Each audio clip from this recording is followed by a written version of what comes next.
Second world war में लाखों कैदियों को टॉर्चर सेल में डाल दिया गया था। वहाँ उन्हें बुरी तरह टॉर्चर किया जाता था। उन्हें वहाँ फिजिकल और इमोशनल दोनों तरह से टॉर्चर से गुजरना पड़ता था। उन्हें अकेलेपन से भी गुजरना पड़ता था। कैदियों के सामने उनके दोस्तों की मौत हो जाया करती थी। उन्हें अपने दोस्तों और रिश्तेदारों को मरता हुआ देखना पड़ता था। ऐसे में कैदियों को ये लगने लगा था कि उनका भी मरना अब पक्का है। ये सब देखकर कैदी इमोशनली बहुत डिस्टर्ब हो जाते थे, बर्दाश्त नहीं कर पाते थे और वो सदमे से ही मर जाते थे। सेकेंड वर्ल्ड वॉर में कैदियों को रखने के लिए कई कैंप्स बनाए गए थे। उन्हीं कैंप्स में से एक कैंप में बंद थे साइकोलॉजिस्ट डॉक्टर विक्टर फ्रैंकल।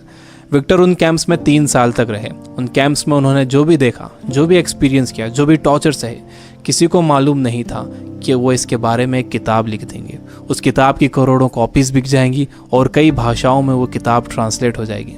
उन्होंने किताब लिखी जिसका नाम था मैन सर्च फॉर मीनिंग। अभी जो कोरोना क्राइसिस चल रही है, आप घरों में बंद हो, बोर हो रहे हो, अच्छा नहीं लग रहा है, तकलीफ हो रही है, तो आप अपनी इस तकलीफ को ज़रा इन टॉर्चर सेल्स के फ़ोटोज़ से एक बार कंपेयर ज़रूर करना। इससे मुझे पक्का यकीन है कि आपको अंदाज़ा हो जाएगा कि हमारी तकलीफ़ इन टॉर्चर सेल्स की तकलीफ़ के मुकाबले कुछ भी नहीं है।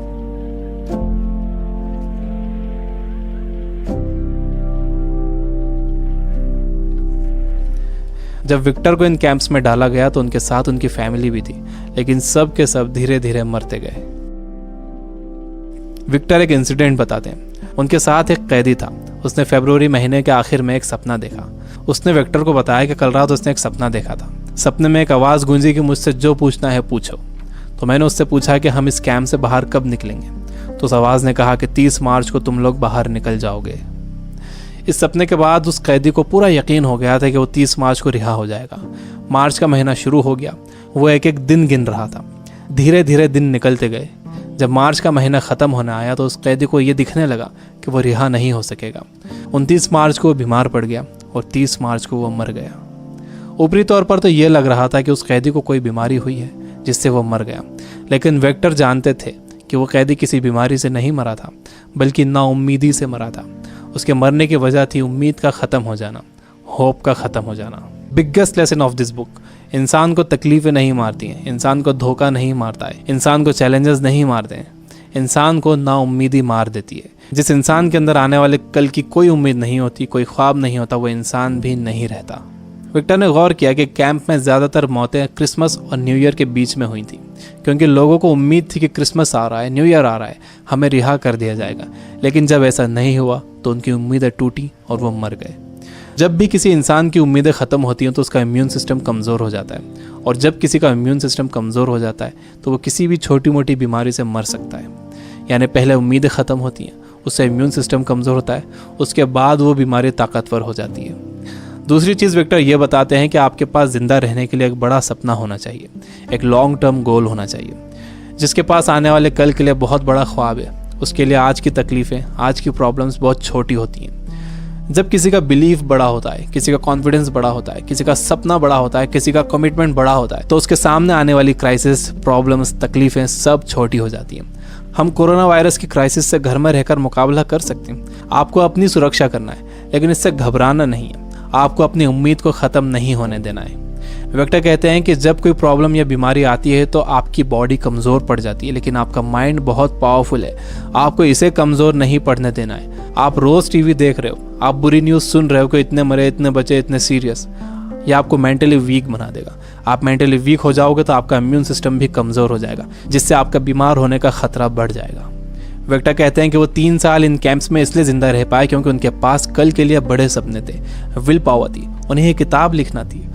तो वो सारी प्रॉब्लम्स, सारी तकलीफ़ें उनके सपनों और इरादों के आगे छोटी पड़ गई और वो इन सब से बाहर निकल गए। तीसरी चीज़ जो विक्टर ने ऑब्जर्व की थी वो ये कि जब इंसान के सामने कोई प्रॉब्लम आती है तो वो उसे कैसा मीनिंग देता है। वो उसे पॉजिटिव मीनिंग देता है या नेगेटिव मीनिंग देता है। जैसा भी आप उसे मीनिंग देते हो, ये मीनिंग ही उस प्रॉब्लम को आपके लिए मुश्किल या आसान बनाता है। आपका मीनिंग उस प्रॉब्लम को या तो और बढ़ा देगा या उसे ख़त्म कर देगा। फॉर एग्जाम्पल, आप कहीं जाने के लिए घर से बाहर निकलते हो और आप देखते हो कि आपकी गाड़ी का टायर पंचर है। अब आपको बहुत गुस्सा आ जाता है। आपको लगता है कि क्या इसे अभी पंचर होना था, या आप ही के साथ क्यों हुआ, पूरा मूड ख़राब हो गया। आपने इसे दे दिया नेगेटिव मीनिंग। आपके पास एक और ऑप्शन था। आप सोच सकते थे कि हो सकता है कुदरत आपको वहाँ जाने से रोक रही हो सकता है कि आप किसी बड़े एक्सीडेंट से बच गए हों इसकी वजह से। अगर तेज़ स्पीड में गाड़ी का टायर पंचर हो जाता तो एक्सीडेंट हो सकता था। अच्छा हुआ कि निकलने से पहले ही आपको टायर पंचर मिला। ये है पॉजिटिव मीनिंग। इंसान यूजुअली नेगेटिव ही सोचता है और इस नेगेटिव सोचने की वजह से हम हर चीज़ का नेगेटिव साइड ही देखते हैं, उसका पॉजिटिव साइड नहीं देखते। जैसे कोरोना क्राइसिस में जितना टाइम आपने फैमिली को दिया है, क्या आपने कभी पहले इतना टाइम दिया है? मेरे कुछ दोस्त जो किताबों से बिल्कुल दूर थे, उन्होंने बुक्स पढ़ना शुरू कर दिए। वो रीडिंग हैबिट बना रहे हैं। अगर कोरोना क्राइसिस ना होता तो क्या ऐसा होता था? जितना मैं इन दिनों पढ़ रहा हूँ, पहले इतना कभी नहीं पढ़ता था।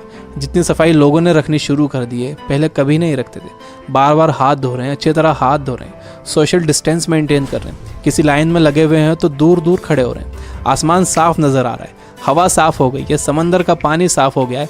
ऐसा लग रहा है कि नेचर ने जैसे रीसेट बटन दबा दिया। हमें ये पॉजिटिव साइड्स भी सोचना चाहिए। जब तक आपके पास नेगेटिव मीनिंग है, आप उस क्राइसिस से डील नहीं कर सकते। हर प्रॉब्लम उसके साथ एक इक्वल अपॉर्चुनिटी भी लेकर आती है। दुनिया जब से बनी है तब से अब तक उसमें प्रॉब्लम्स ही प्रॉब्लम्स है। अगर ये प्रॉब्लम्स नहीं होती तो हम यहाँ तक ग्रो नहीं कर पाते। सबसे लास्ट में विक्टर कहते हैं कि आपसे सब कुछ छीना जा सकता है, आपकी धन दौलत, घर, गाड़ी, बीवी, बच्चे, माँ बाप, दोस्त, सेहत, लेकिन एक चीज़ नहीं छीनी जा सकती, वो है आपकी पावर ऑफ डिसीजन। आपसे फैसला करने की ताकत कोई नहीं छीन सकता।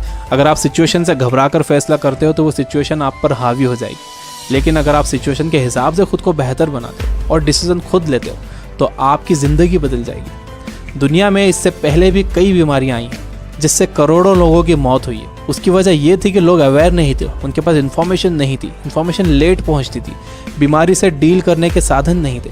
लेकिन आज का वक्त सबसे अच्छा वक्त है। हमारे पास इन्फॉर्मेशन बहुत तेज़ी से पहुंचती है, हमारे पास साधन है। मुझे पूरा यकीन है कि आगे और भी अच्छा वक्त आने वाला है और मैं आपको उम्मीद दिलाता हूँ कि आगे सच में बहुत अच्छा वक्त आने वाला है। You guys are amazing. Keep reading, keep learning, keep growing. Thank you for watching.